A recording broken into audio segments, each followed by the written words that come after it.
Assalamualaikum warahmatullahi wabarakatuh. Perkenalkan, nama saya Muhammad Hudan Firdaus dengan NRP 500121103. Di sini saya akan mempresentasikan hasil analisis saya pada OpenDOS. Baik, yang pertama yakni ini adalah outline yang akan saya bahas, di mana ada isotop, lalu ada models, ada shaft, ada S-values, lalu ada simulation in 3D Sensor. Nah, sebenarnya project ini tuh awalnya dilaksanakan pada website OpenDOS, tapi gara-gara website OpenDOS-nya sedang trouble, tidak bisa dibuka, maka simulationnya itu saya memakai 3D Slicer di sini. Baik, selanjutnya sebelum masuk ke chapter pertama yang isotop, di sini ada pendahuluan, di mana dosimetri dalam kedokteran nuklir, yakni yang mencakup diagnostik atau terapi, itu dapat diterapkan menggunakan metodologi yang diperkenalkan pada akhir tahun 60-an oleh Komite Medical Internal Radiation Dose atau MERD dari American Society of Nuclear Medicine atau SNM. Nah, metodologi ini tuh dikenal sebagai formalisme MERD, di mana persamaannya adalah sebagai berikut. Eh, Dosis target sama dengan jumlahan sigma menurut sumbernya. Ini akumulasi aktivitas dikali nilai spesifik atau S values di sini. Nah, eh, akumulasi aktivitas yang A ini adalah total peluruhan yang terjadi oleh radionuklida yang diinjeksikan ke tubuh. Itu totalnya berapa? Itu adalah akumulasi aktivitasnya. Kalau nilai spesifik nanti akan dijelaskan lebih lanjut pada slide berikut-berikutnya. Nah, yang pertama ini ada latar belakang dari website OpenDOS, yaitu apa sih website OpenDOS itu? Nah, sebenarnya di website OpenDOS itu menyediakan eh, input data, di mana ada data model komputasional, yakni phantom anthropomorphic yang berupa komputasi. Lalu ada juga data radioisotop, di mana data-data radioisotop ini eh, sebagai pilihan kita itu pengen pakai radionuklida apa yang diinjeksikan ke dalam tubuh. Nah, di data-data di OpenDOS ini itu ada semacam eh, grafiknya. Grafik ini probabilitas probabilitas peluruhannya terhadap energinya. Jadi si radioisotop tersebut ketika meluruh, kira-kira misal energinya itu di 1,2, kira-kira ada berapa probabilitas peluru radiasinya yang mempunyai energi 1,2? Kurang lebih seperti itu. Nah, di sini juga ada informasi peluruhannya, lalu ada waktu parunya seperti apa di data isotop. Nah, kemudian di website ini juga ada simulasi Monte Carlo, di mana tujuan dari simulasi Monte Carlo ini adalah untuk menghitung nilai absolute dose, atau dosis serap untuk tiap vokselnya, di mana voksel di sini itu mewakili eh, volume elemen dari jaringan atau tubuh jaringan atau organ manusia. Nah, misalnya di sini di Monte Carlo ini juga ada eh, perhitungan untuk SAF untuk tiap sumber jenis radiasinya dan energinya. Jadi SAF itu bergantung pada sumbernya apa, lalu radiasinya itu berjenis apa, lalu energinya berapa. Di mana nanti SAF juga dijelaskan di slide berikut-berikutnya. Nah, yang kedua, hasil perhitungan Monte Carlo ini itu ada ketidakpastiannya, di mana ketidakpastian ini untuk merepresentasikan seberapa akurat data tersebut. Nah, selanjutnya ketika eh, data input tadi yang sebelah kiri itu digabungin sama simulasi Monte Carlo-nya, itu jadilah web database atau kita kenal sebagai web open DOS. Jadi web open DOS adalah kumpulan input data dan simulasi Monte Carlo-nya. Nah, lalu eh, tujuan utama dari web open DOS ini apa sih? Sebenarnya web open DOS ini itu sebagai patokan fisikawan medis untuk tahu nilai spesifiknya atau S values. Di mana nilai spesifik ini yang bakal bisa nentuin nilai dosis dari tiap organ atau jaringan yang ada di tubuh manusia. Nah, ini sesuai dengan rumus sebelumnya. Bentar, saya mundur slide. Nah, di sini dosis targetnya itu kan ditentukan oleh S values ini, nilai spesifiknya. Makanya eh, kumpulan data dari S values untuk berbagai jenis input datanya kayak eh, model komputasi phantomnya dan radioisotopnya itu bakal menjerumus ke nilai spesifik tertentu yang bisa digunakan fisikawan medis untuk memperkirakan dan atau merencanakan kira-kira pengen melakukan eh, praktek kedokteran nuklir menggunakan referensi apa, yakni OpenDOS ini. Baik, selanjutnya, oke, kita masuk ke isotop. Gara-gara yang saya simulasikan di 3D slicer itu menggunakan isotop lutetium-177, maka di sini saya akan membahas eh, sifat dari radioisotop lutetium-177 ini. Nah, gara-gara saya tidak bisa mengakses OpenDOS, maka saya tidak tahu grafik yang probabilitas untuk tiap energinya yang tadi. Nah, tapi di sini saya punya data diagram peluruhan dari lutetium-177 itu seperti apa. Nah, yang pertama, lutetium-177 yang nggak stabil ini itu berada dalam keadaan tereksitasi, yakni mempunyai energi 0,4971 mega elektron volt. Nah, lalu eh, selanjutnya lutetium ini bakal mengemisikan beta negatif atau elektron, yakni ada berbagai cara, maaf, ada berbagai kemungkinan, yakni untuk persentase 11,61%-nya meluruhkan beta negatif sebesar 0,49771 dikurangi 321,3 kilo elektron volt. Jadi selisih energi sini sama sini itu energi beta negatifnya. Nah, selanjutnya untuk peluruan beta negatif yang 0,00012% ini itu berarti mengemisikan beta negatif dengan range energi 0,4971 dikurangi 249. Begitupun seterusnya. Jadi kayak misal ini yang paling bawah ini kan berarti probabilitas terbesar itu 79,4% itu si lutetium ini mengemisikan beta negatif dengan total energi, oh maaf, dengan energi radiasinya itu 0,4971 mega elektron volt. Gara-gara kan 0,4971 dikurangi 0 kilo elektron volt yang di sini. Seperti itu. Nah, lalu untuk yang misal udah meradiasikan yang sampai kulit ini atau kulit ini atau kulit yang ini, itu kan masih keadaan tereksitasi ya. Nah, makanya si lutetium, oh bentar.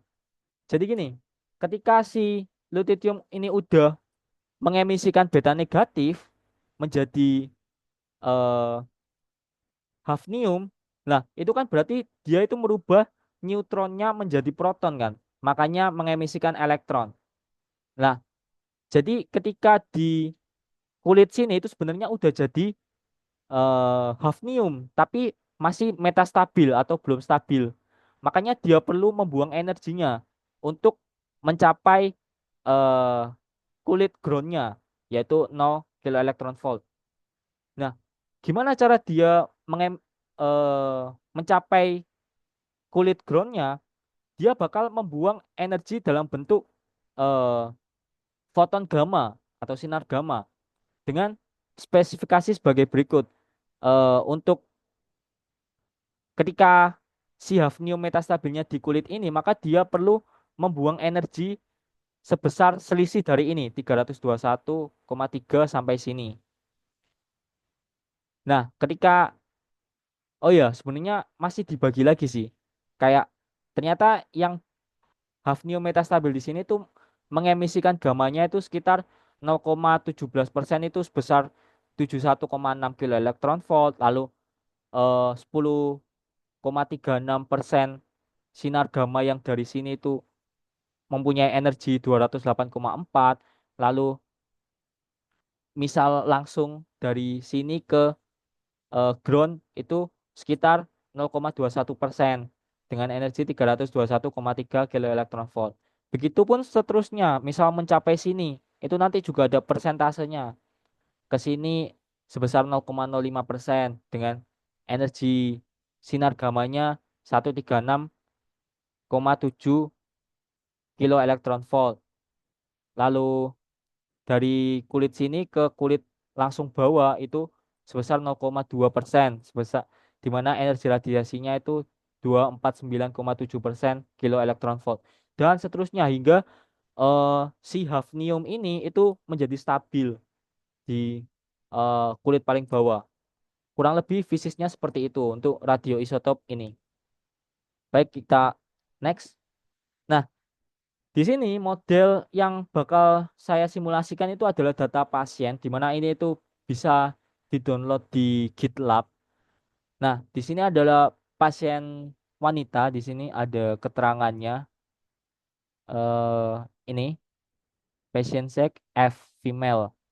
Nah, dengan data berikut nanti akan eh, kita analisis kira-kira S values-nya itu berapa, lalu dosisnya itu berapa dan sebagainya. Mungkin kita bisa next dulu. Nah, di sini ada specific absorb fraction, di mana ini tuh untuk mengukur fraksi dosis yang diserap oleh organ atau jaringan tubuh dibandingkan dengan total energi yang dipancarkan oleh sumber radioaktif dalam tubuh. Dengan kata lain, SAF menggambarkan seberapa efisien organ atau jaringan menyerap energi dari radiasi yang dipancarkan oleh suatu radioisotop, baik itu radiasi alfa, beta, atau gamma. Jadi kan tadi udah dibahas kalau SIF ini juga bergantung jenis radiasinya seperti apa ya, dan energinya juga seberapa besar gitu. Baik, mungkin bisa saya next lebih dulu. Nah, sayangnya, oh maaf, di sini saya belum edit. Ini abaikan saja ya pendahuluan ini. Baik, selanjutnya di sini ada S values atau nilai spesifik, yakni fraksi dosis yang diterima oleh suatu organ atau jaringan tubuh sebagai akibat dari sumber radioaktif yang memancarkan radiasi, diukur dalam miligray per megabecquerel kali hour atau jam. Nah, sebenarnya ini satuan dimensi yang bawah ini bisa saling menghilangkan. Jadi, S values itu dimensinya sama seperti dosis. Seperti itu. Nah, gimana sih cara kita mencari S values? S values ini bisa kita cari dengan cara menjumlahkan eh, YI kali EI kali eh, VI. Nah, ini tuh apa sih simbol-simbol ini? Kalau YI itu eh, yield atau hasil dari aktivitasnya atau serupa dengan akumulasi dari aktivitasnya. Jadi satuannya YI itu bisa kita anggap becquerel second. Hampir seperti ini. Megabecquerel hour juga bisa. Nah, kalau EI itu energi dari radiasi tertentu.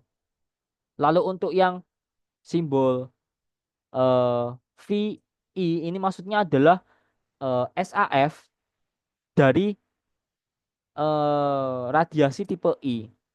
Seperti itu. Jadi intinya dari open dose ini tuh kita melakukan suatu algoritma yang bisa menentukan nilai SAF, nilai ini, lalu dikombinasikan dengan energinya untuk mendapat nilai S values atau nilai spesifik. Dan setelah kita dapat nilai S ini, maka kita bisa memperkirakan kira-kira dosis setiap organnya itu eh, seberapa banyak, seperti itu. Nah, berikut adalah hasil data yang telah saya simulasikan di 3D Slicer, di mana di sini ada eh, grafik aktivitas terhadap waktu, di mana aktivitas ini satuannya mega becquerel, lalu waktunya ini dalam satuan hour atau jam.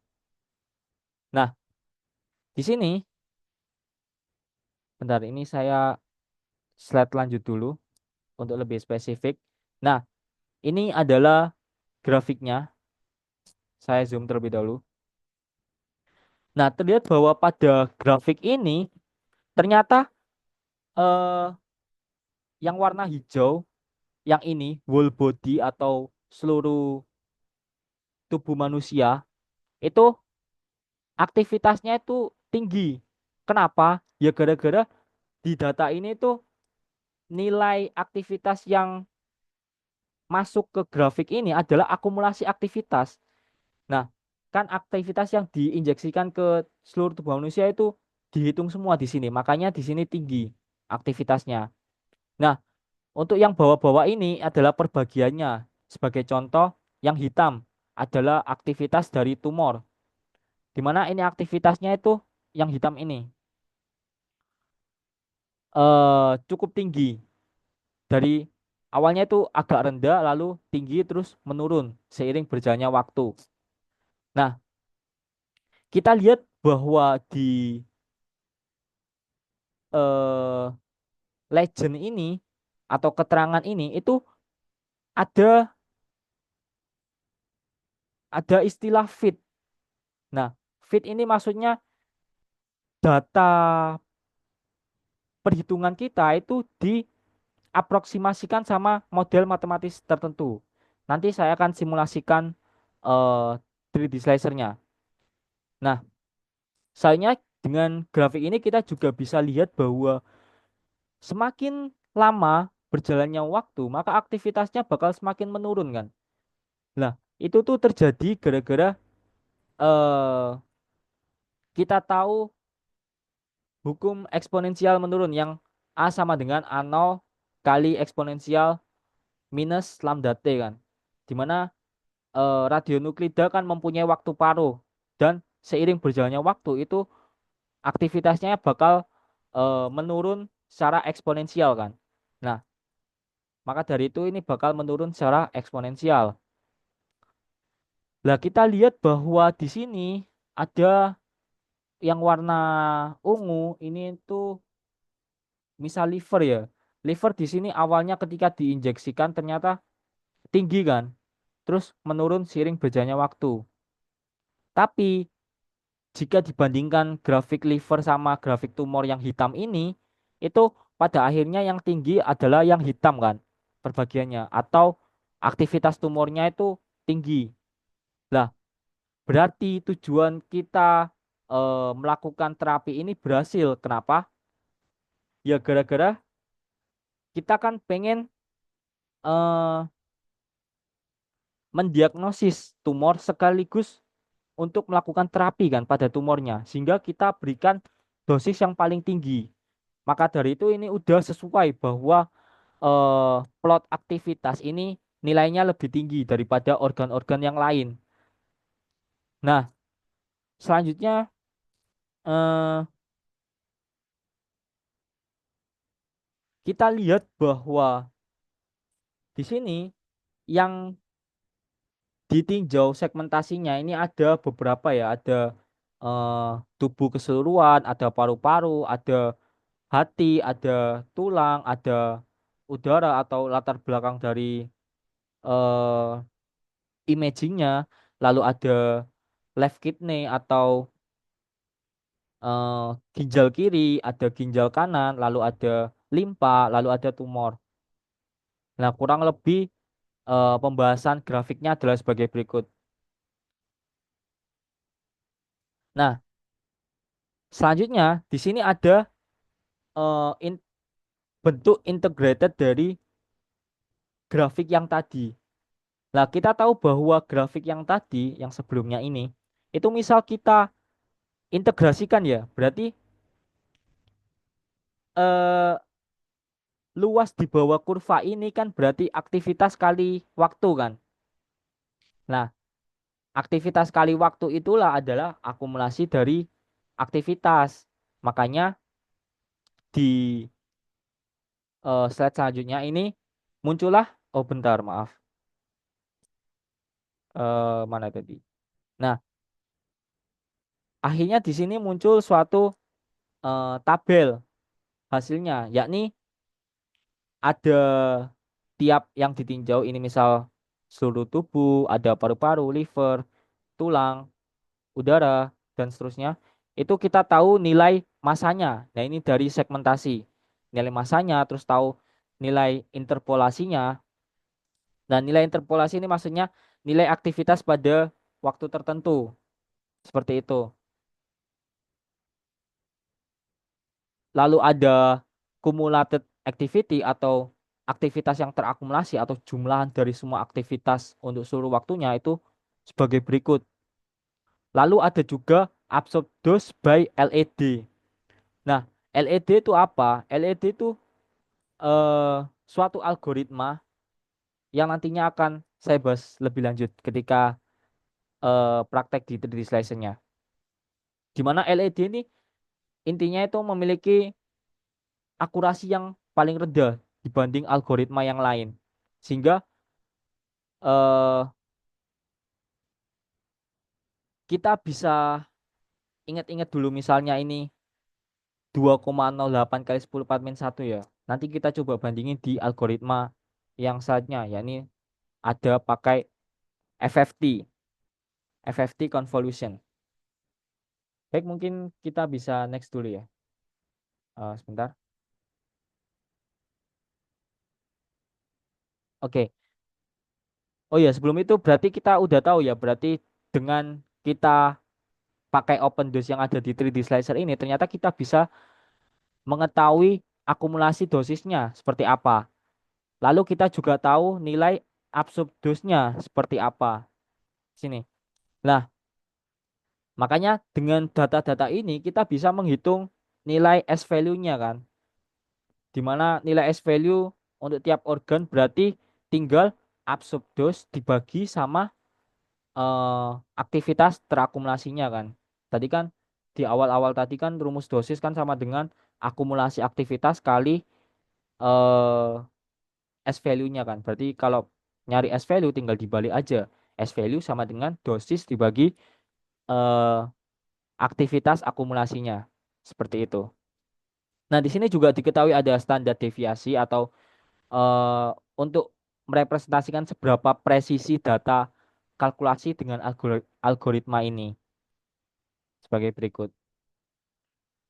Oke, mungkin bisa kita next dulu. Nah, ini sebenarnya tabel yang sama tapi eh, saya apa? Bedain biar bisa lebih jelas seperti ini.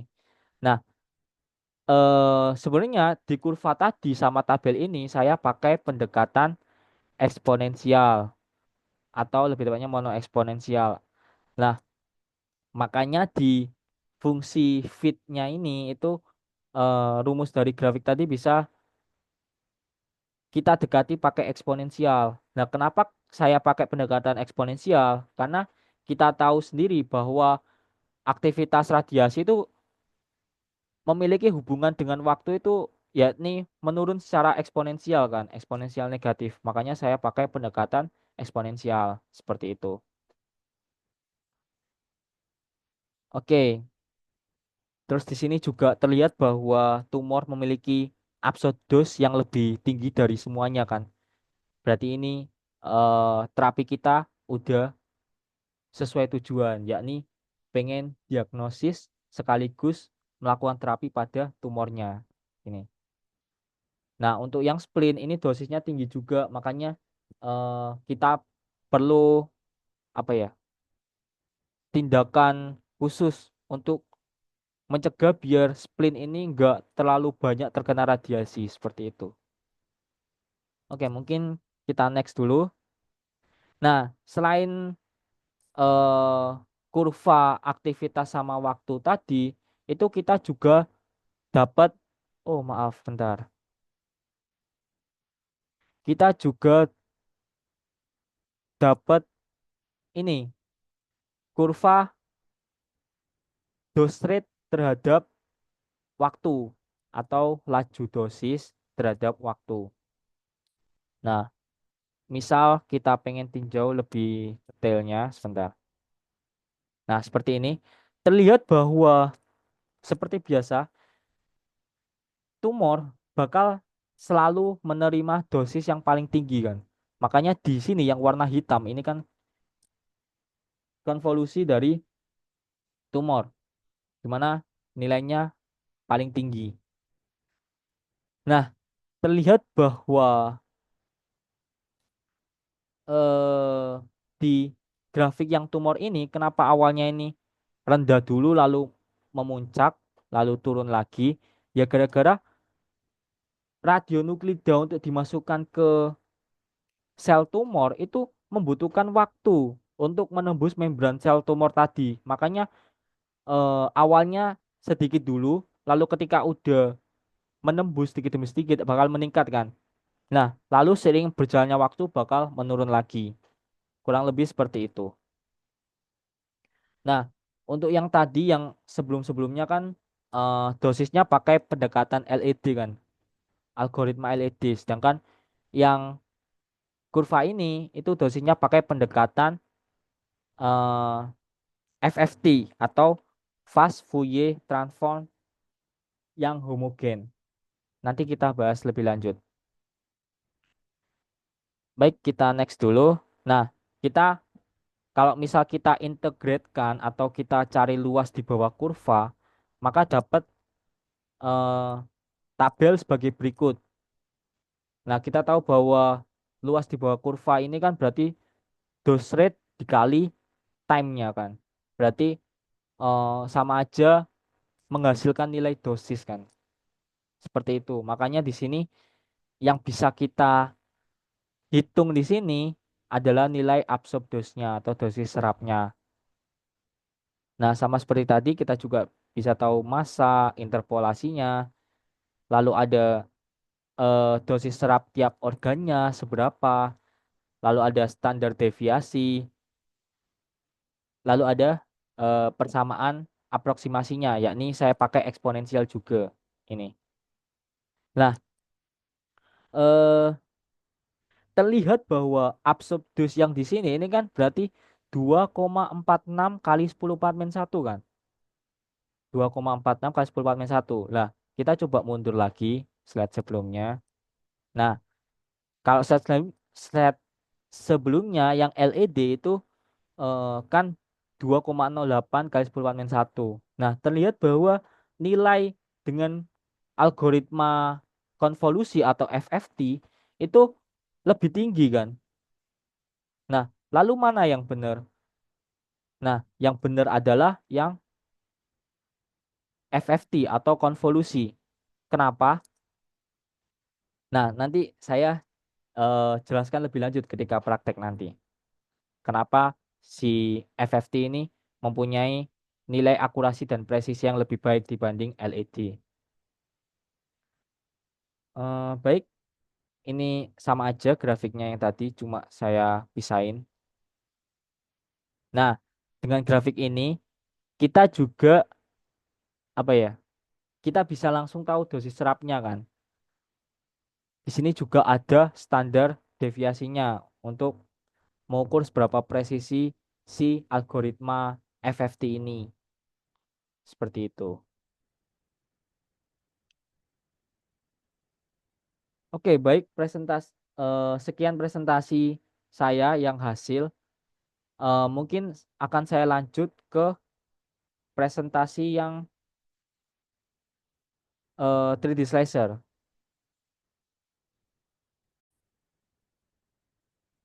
Baik, saya akan lanjut praktek di 3D slicernya, praktek OpenDOS. Berikut adalah tampilan awal ketika membuka software 3D slicer. Nah, langkah pertama kita perlu eh, cek ekstensinya kita. Apakah kita udah menginstal modul dari OpenDOS. Dengan cara kita klik sini. Nah, lalu kita klik install extension. Lalu kita cari modul yang perlu kita install, yakni OpenDOS.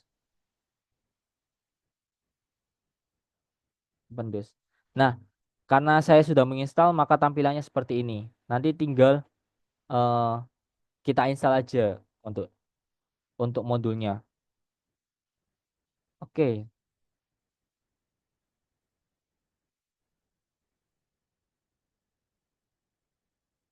oke. Selanjutnya kita pilih file kita yang udah kita download di GitLab.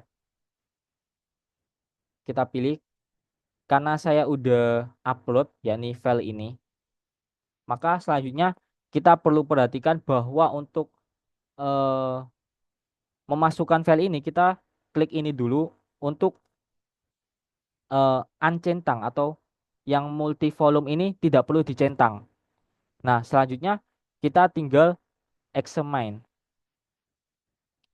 Nah, setelah examine, oh ya jangan lupa advance ini dicentang ya. Lalu kita load. Lalu kita klik OK. Oke, selanjutnya setelah kita upload data-data kita, di sini ada 10 data, yakni 1, 2, 3, 4, 5, 6, 7, 8, 9, 10. Oke, ada 10 data. Nah, kita tahu bahwa tadi kan eh, isotop di data ini kan lutetium kan, di mana mengemisikan eh, elektron sama sinar gamma kan. Berarti data kita ini adalah bukan data PET, bukan data positron emission tomography, melainkan SPECT. Nah, SPECT adalah single photon emission computed tomography, di mana SPECT ini menerima radiasi gamma dari nuklida tadi untuk dideteksi oleh kamera gamma, di mana nanti dicitrakan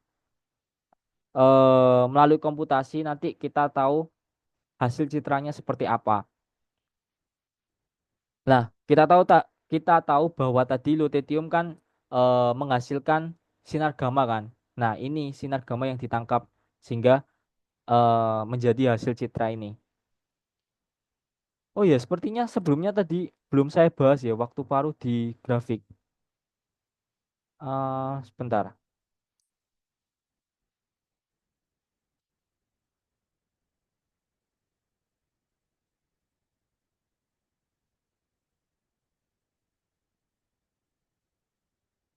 Nah, tadi di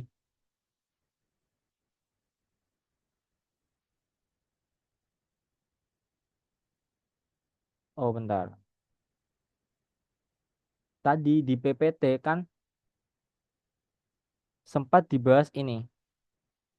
Nah, kita tahu bahwa di diagram ini juga ada info waktu paruhnya di mana lutetium ini waktu paruhnya 6,65 hari days.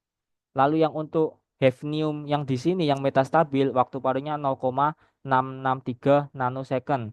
Lalu yang untuk di sini 1045 eh picosecond mungkin. Ya itulah pokoknya dan seterusnya ini 0,537 nanosecond. Nah, kita tahu bahwa lutetium kan waktu paruhnya ini 6,65 hari kan. Berarti Bentar saya beralih kembali ke slicer.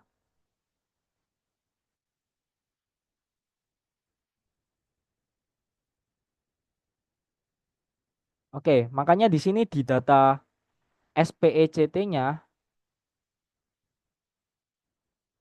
sebentar. Oke, di data SPECT-nya yang ini itu ada 1 hour, 24 hour, 48 hour, lalu ada 96 hour, atau kita bisa bilang bahwa hasil citranya ini ada yang sampai 4 hari kan. Dan ternyata itu adalah hal yang wajar kalau kita pakai SPECT. Kenapa? Ya gara-gara kekurangan SPECT itu tadi itu butuh waktu yang lama ketika imagingnya daripada PET.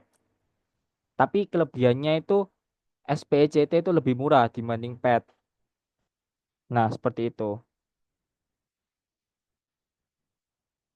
Oke, oh ya, SPECT kalau dibandingin sama PET itu resolusinya lebih rendah yang SPECT.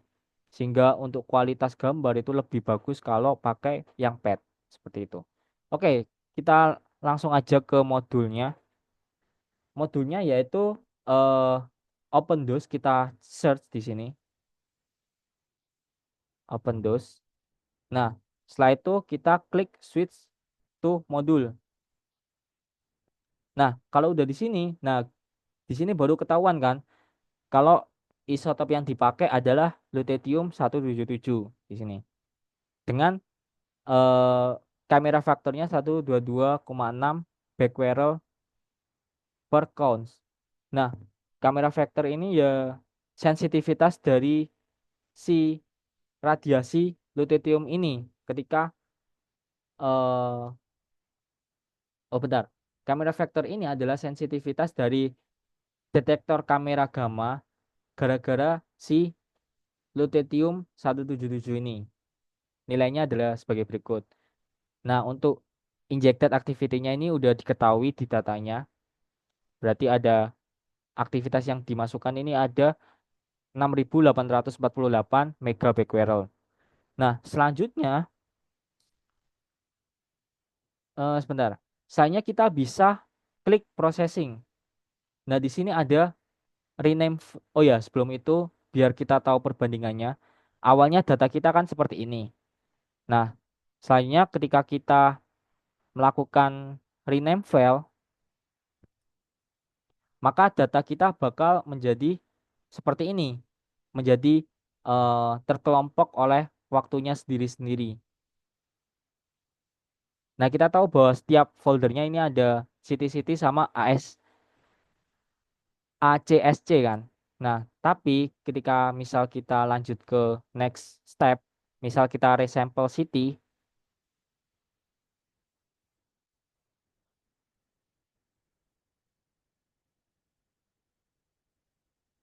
nah misal kita lihat lagi di data, ternyata setiap foldernya itu nambah 1 file lagi. Nah, sebenarnya eh, rename tadi itu buat apa sih? Sebenarnya itu untuk membuat variabel yang diperlukan, yaitu mengkelompokkan file berdasarkan titik waktu dan mengganti nama semua file menggunakan konvensi. Nah, lalu untuk yang resample city itu biar kita ngelakuin resampling volume city secara otomatis menggunakan prosedur yang sudah tersedia di slicer. Nah, di mana ini tuh pakai interpolasi Lanczos seperti itu. Oke, kita balik lagi ya di OpenDOS. Ini ada Lanczos interpolation. Oke, kita selanjutnya kita lakukan rescale. Nah, rescale ini untuk apa? Rescale ini untuk mengubah volume city itu menjadi kepadatan menggunakan prosedur yang ditetapkan dan juga mengubah volume SP city menjadi volume peta aktivitas. Nah, hasilnya seperti apa? Misal kita lihat di data ya, akan muncul eh, file baru, yaitu dance sama ders ya, seperti itu. Oke, kita lanjut terlebih dahulu.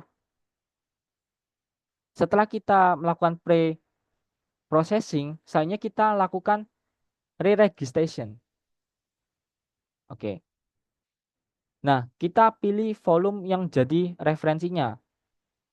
Karena ini volumenya itu sebagai referensi, maka kita pilih data yang paling awal, yakni yang baru 1 hour, yang ini. Kita execute.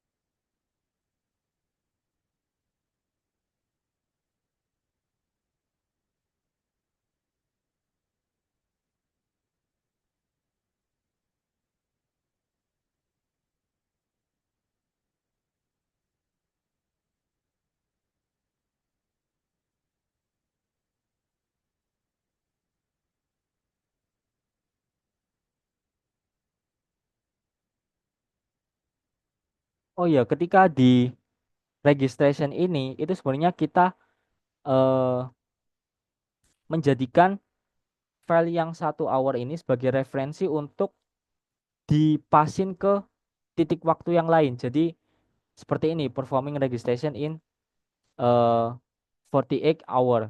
Nanti juga dipasin lagi ke yang 96 seperti itu.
Nah, ini ngepasin yang data 96 hour, 96 jam.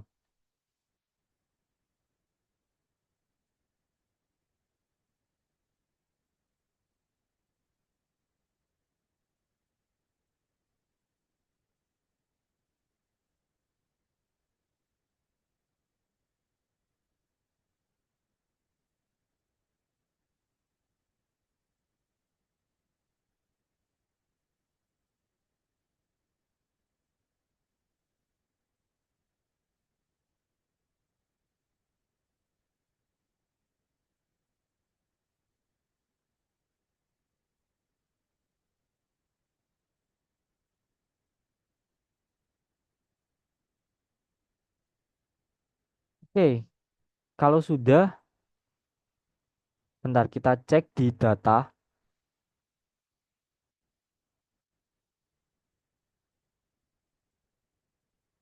Oke, jadi masing-masing data yang selain 1 hour bakal ada file tambahan, yakni ini transform elastic. Ini ada transform elastic juga, elastic transform semuanya. Oke, kita lanjut lagi di next step. Nah, selanjutnya setelah kita lakukan registration, selanjutnya kita bisa calculate absurdusnya, laju absurdusnya. Nah, yang pertama yang sudah kita bahas tadi di grafikan ada local energy deposition. Nah, Sebenarnya eh, algoritma apa sih LED itu? LED itu sebenarnya adalah suatu algoritma yang menghitung laju absolutus tapi tidak memperhitungkan kayak densitas jaringannya, tidak memperhitungkan densitas jaringan, tidak memperhitungkan bagaimana interaksi dari radiasi itu sendiri. Jadi murni LED itu menghitung suatu radiasi yang benar-benar diserap oleh eh, satu jaringan aja atau satu organ aja. Jadi misal ada radiasi yang terscatter atau terhambur oleh jaringan lain, lalu kena jaringan yang sebelahnya, itu nggak bakal dihitung oleh algoritma ini. Makanya algoritma LED ini algoritma yang paling cepat dalam perhitungan, tapi paling buruk akurasinya. Seperti itu. Oke, kita coba tekan ya, calculate absolute dose rate. Nah, cuma segini aja kita sebenarnya udah menghitung laju absolute dose-nya. Coba kita cek ya di data. Nah, di sini ada ketambahan file baru. Ini, local energy deposited di semua filenya. Oke, kita balik lagi. Nah, setelah itu kita coba pengen algoritma yang lain. Misal konvolusi, FFT. FFT tadi Fast Fourier Transform. Oke. Nah, FFT konvolusi yang homogen itu apa sih? Ini sebenarnya pakai pendekatan Fourier, di mana kita itu pakai distribusi konvolusi untuk tahu sifat dari organ atau jaringannya ketika menerima radiasi tersebut dengan energi tertentu. Itu kita pakai konvolusi. Nah, tapi di sini ada kata homogen. Artinya apa? Artinya di sini algoritma ini tuh tidak mempertimbangkan eh, densitas yang berbeda-beda. Artinya tiap organ itu dianggap densitasnya sama. Padahal kita tahu bahwa di dunia ini tuh nggak ada densitas yang homogen atau benar-benar ideal. Pasti ada aja densitas yang berbeda meskipun dikit. Makanya FFT ini adalah termasuk algoritma yang cukup cepat processingnya, tapi eh, akurasinya juga lumayan daripada jika kita bandingkan dengan LED tadi. Oke, kita coba calculate ya.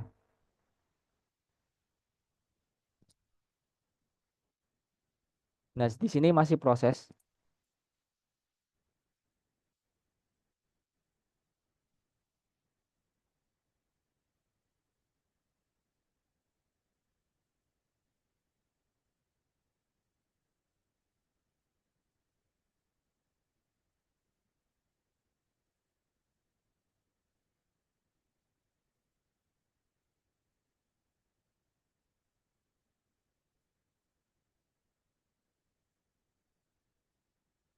Oke, kalau sudah selesai kita coba cek di data kembali. Ternyata sudah ketambahan file ini, konvolusi, konvolusi, konvolusi, dan seterusnya. Nah, kita coba cek eh, algoritma yang lain. Misal, kita coba cek yang konvolusi tapi yang heterogen ya. Heterogen berarti di sini si algoritma ini itu mempertimbangkan bahwa eh, di tiap jaringan itu pasti heterogen densitasnya. Di mana algoritma ini yang paling cocok, memiliki akurasi yang tinggi. Tapi kelemahannya satu, yakni prosesnya lebih lama. Nah, di sini juga ada kernel limit, di mana kernel limit itu sebenarnya apa ya? Gampangannya adalah suatu koefisien untuk kita pengennya itu seberapa akurat data yang pengen kita kalkulasiin. Jadi semakin besar nilai kernel limit, maka semakin akurat datanya. Tapi perhitungan kalkulasinya juga semakin semakin lama. Nah, kalau di referensi yang di GitLab itu kernel limitnya itu bisa pakai pendekatan yang 33. Tapi di sini saya nggak ngitung gara-gara karena cukup memakan waktu yang agak lama yang di konvolusi yang heterogen ini. Nah, mungkin bisa kita skip dulu. Oh ya, di sini juga ada activity threshold. Kalau di referensinya itu bisa diatur sampai 5%. 5% ini pendekatan yang cukup baik kalau dari author author GitLab-nya seperti itu. Oke, kita lanjut ke algoritma Monte Carlo. Oh ya, sebelum itu di LED sama FFT itu eh, di sini ada centang apply density correction. Artinya si 3D slicer ini udah paham kalau tiap jaringan itu punya densitas yang beda-beda. Makanya eh, dosis serapnya yang diterima oleh tiap jaringan itu beda-beda. Eh, meskipun energinya yang diterima itu, oh maaf, meskipun energi dan jenis radiasinya itu sama. Jadi gimana ya? Lebih tepatnya gini, suatu organ apabila menerima radiasi alfa, misal dengan energi 100 kilo elektron volt, itu bakal merasakan absorpsi yang beda apabila si organ tersebut menerima radiasi beta dengan 100 kilo elektron volt, yaitu di mana di sini ada faktor pembobotan radiasinya. Itu yang pertama. Terus yang kedua, tiap organ juga ada faktor bobot jaringannya, atau kita bisa bilang dosis ekuivalennya. Makanya beda-beda seperti itu. Jadi kita harus centang ini sebagai koreksinya. Oke, kita lanjut ke Monte Carlo. Nah, entah kenapa yang di versi 3D Slicer ini itu kita nggak bisa melakukan Monte Carlo. Karena jika kita misal import gate ya, import gate lalu ini adalah data yang kita dapat. Bentar, mungkin di download aja. Data yang kita dapat di GitLab, misal sini ya, open those resource decom cycle city. Oh bentar,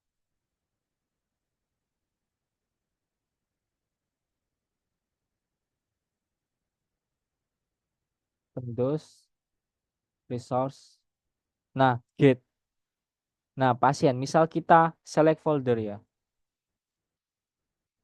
itu tidak terjadi apa-apa. Entah software 3D Slicer ini nge-crash atau gimana, saya kurang paham. Sehingga kita kalau kita cek data, ternyata nggak nambah yang Monte Carlo. Di sini masih konvolusi sama LED aja. Nah, kalau misal saya pernah lihat tutorial di YouTube juga, itu bisa pakai Monte Carlo tapi pakai versi yang lebih lama lagi. Seperti itu. Oke, mungkin kita lanjut terlebih dahulu ya. Selanjutnya setelah udah kita absorb kita kalkulasi absorption rate-nya, kita bisa beralih ke panel segmentasi. Nah, karena di GitLab tadi udah disediain data segmentasinya, bisa kita upload saja. Kita klik sini, pojok kiri, lalu kita choose file to add. Nah, di sini ada, bentar, resources. Oh, bukan di sini. eh Sini open those resources become. Nah, ini segmentation. Kita open, setelah itu kita klik OK. Nah, kalau udah gini ini udah otomatis tersegmentasi. Nah, misalnya kita bisa klik propagate segmentation. Supaya apa? Supaya segmentasi ini berlaku juga untuk file-file yang lain. File-file semua ini. Kan ada banyak ini filenya. Nah, oke kita balik lagi. Nggak cuma berlaku di yang 1 hour aja, tapi di file-file yang lain. Cek, ini kan segmentasinya cuma 1 hour. Maka biar di file-file yang waktu yang lain itu bisa sama segmentasinya, kita klik propagate segmentation.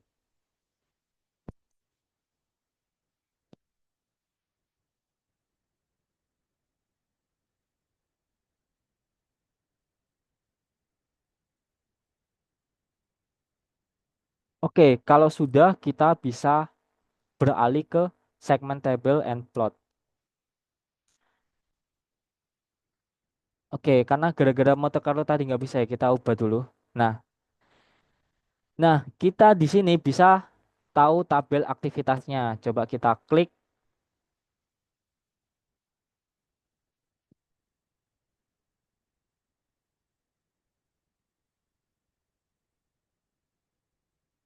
Nah, kita dapat kurva aktivitas waktunya di sini di bagian pojok kanan. Nah, untuk eh, biar lebih besar lainnya kita bisa maximize view gini. Lalu misal kita pengen grafik ini ada keterangannya, kita klik ini, lalu klik edit. Setelah itu kita centang legend visibility. Nah, ada keterangannya.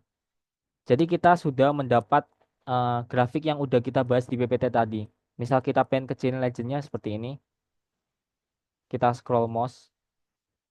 Nah, seperti itu. Misal kita pengen kecilin lagi yang 4 tadi. Nah, seperti ini. Oke, kurang lebih seperti ini untuk yang tabel kurva aktivitas waktu. Oh, maaf, bukan tabel. Maksudnya kurva aktivitas waktu. Nah, selanjutnya, bentar kita balik ke OpenDOS. Selanjutnya kita bisa tahu tabelnya pakai time integration. Misal kita ini biasanya sebenarnya pendekatannya ada banyak, ada linear, ada konstan, ada eksponensial, tapi saya lebih milih eksponensial. Ini juga ada banyak, ada trapezoid, mono eksponensial, dan seterusnya ada bi-eksponensial, autofit. Saya pakai yang mono aja, mono eksponensial. Kita integrate activity. Nah, kita dapat tabel yang ada di PPT tadi sebagai berikut. Misal pengen besarin ya ini, kita klik. Oke, sebagai berikut tabelnya kita dapat aktivitas akumulasinya, kita dapat absorb dose-nya, tapi yang by LED ini nanti kita bisa tahu nilai S value-nya kan. Berarti absorb dose dibagi eh, aktivitas akumulasinya seperti itu. Nah, oke, kita lanjut lagi. Kita tahu bahwa tadi juga kita pakai konvolusi kan ya. Konvolusi. Kita bisa klik ini absorb dose rate table biar tahu kurvanya. Kurva dari dose rate terhadap waktu. Di mana dose rate ini tadi pakai pendekatan FFT, konvolusi yang homogen. Nah, sebagai berikut kurvanya, misal kita perbesar lalu kita edit dulu, kita klik legendnya. Nah, kita perkecil.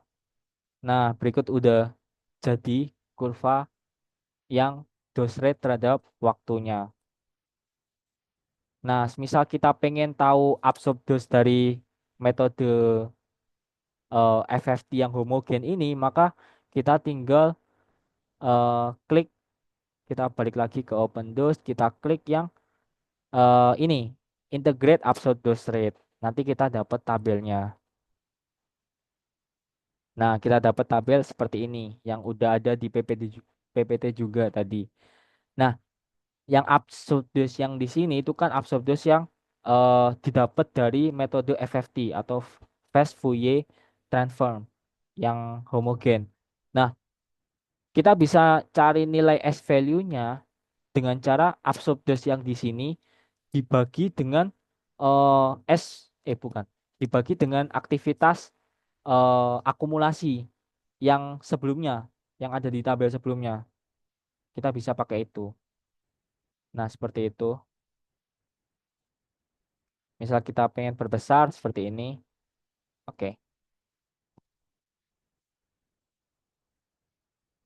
Sebentar.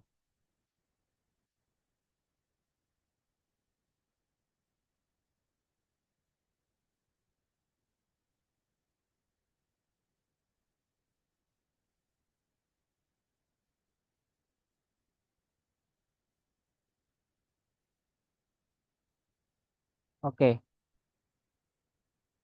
oke, mungkin eh, sekian presentasi dari saya.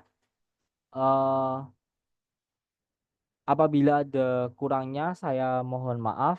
Saya tutup. Wassalamualaikum warahmatullahi wabarakatuh.